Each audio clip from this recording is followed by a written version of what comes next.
8 guests Johnny Carson hated so much they were banned for life. The unforgiving king of late night. For 30 years, Johnny Carson ruled late-night television with that famous smile and seemingly endless charm. America invited him into their living rooms, believing they knew the man behind the desk, the affable Midwesterner who could make anyone feel at ease. But behind that warm exterior lived another Johnny Carson entirely, a man with an unforgiving memory, deep-seated insecurities, and the power to end careers with a single word. Johnny never forgot and never forgave, revealed a former Tonight Show producer who worked with Carson for over 15 years. Cross him once, and you weren't just off that night's show, you were erased from the kingdom completely. Johnny came from Nebraska, but he operated like a Sicilian, noted a longtime friend. He never raised his voice, he never made scenes in public, he simply removed people from his life completely. And given his position in the industry, that removal had consequences far beyond just losing a booking. Most shocking were the seemingly minor transgressions that could land someone on Carson's permanent blacklist. While some guests earned their bans through genuinely outrageous behavior, others found themselves exiled for offenses so subtle they didn't realize their mistake until it was too late. Tonight, we're revealing the 8 guests who committed Carson's cardinal sins, the stars who found themselves permanently banished from television's most powerful platform, often with devastating consequences for their careers and lives. And while Joan Rivers' betrayal might be the most famous of these career-ending offenses, it was just the beginning of Carson's ruthless approach to those who crossed him. Some of these bans remained in effect for nearly 20 years, lifted only after Carson's death, made way for new hosts with no loyalty to the king's grudges. But first, let's look at the betrayal that broke Carson's heart and created the most famous feud in television history, a wound so deep that not even death could fully heal it. Joan Rivers wasn't just another comedian who appeared on The Tonight Show. She was Johnny Carson's handpicked protege, the woman he personally groomed to be the first permanent guest host in the show's history, a position that made her one of the most powerful women in comedy overnight. Johnny didn't just give Joan a platform. He gave her his implicit endorsement, explained a writer who worked with both comics. In an industry where women comedians were still fighting for basic respect, Carson's approval was like being knighted. He made her career. Their professional relationship had evolved into a genuine friendship over the years. Carson advised Rivers on her material, invited her to private dinners, and publicly praised her talent in an era when female comedians were routinely dismissed.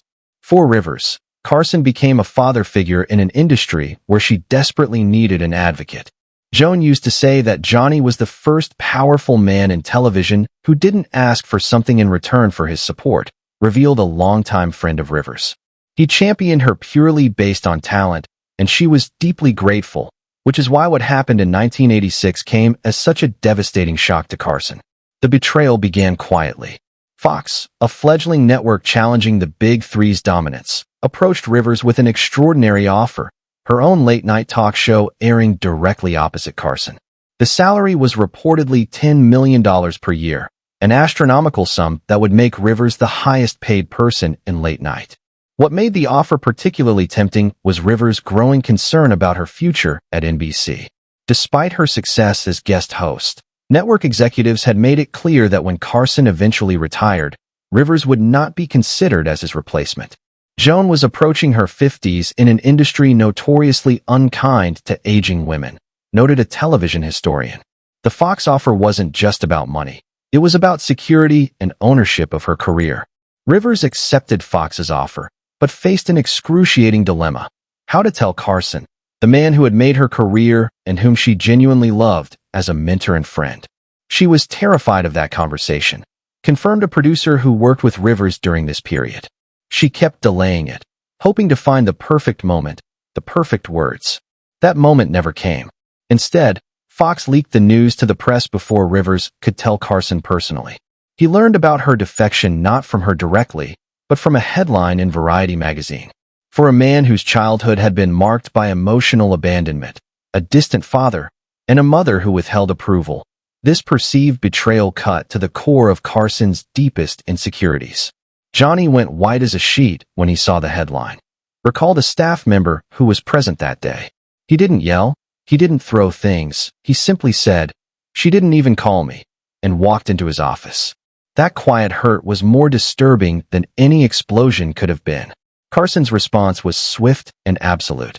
He immediately ordered that Rivers' name never be mentioned on The Tonight Show again. All clips featuring her were removed from compilation shows. Guest hosts were instructed never to reference her. It was as if she had never existed in the show's history. He told me, "She's dead to me," revealed Carson's longtime producer Fred Dordova.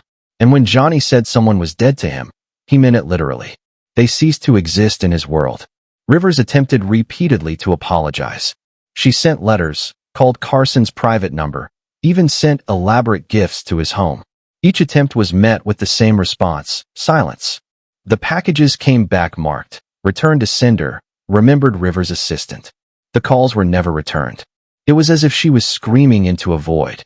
The ban extended far beyond The Tonight Show. Carson's influence meant that Rivers became persona non grata throughout NBC and much of the television industry. Former friends suddenly became unavailable. Invitations dried up.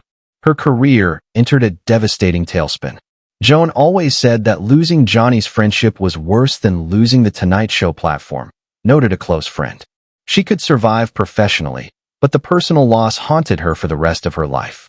The ban remained in effect for the remainder of Carson's tenure and beyond. Rivers did not appear on The Tonight Show again until 2014, 22 years after Carson's retirement and 9 years after his death, when Jimmy Fallon finally invited her back. By then, Rivers had rebuilt her career through sheer determination, but the wound never fully healed. In her final years, she still became emotional when discussing Carson, telling interviewers, "He gave me my career, and I hurt him." That pain never goes away. Wayne Newton, however, faced Carson's wrath for a different reason, a backstage threat that crossed the line. Newton had been a frequent target of Carson's monologue jokes throughout the 1970s, particularly regarding his Las Vegas image and what Carson called his suspiciously youthful appearance. The jokes were relatively mild by Tonight Show standards, but they hit a nerve with Newton, who had spent years carefully crafting his public persona.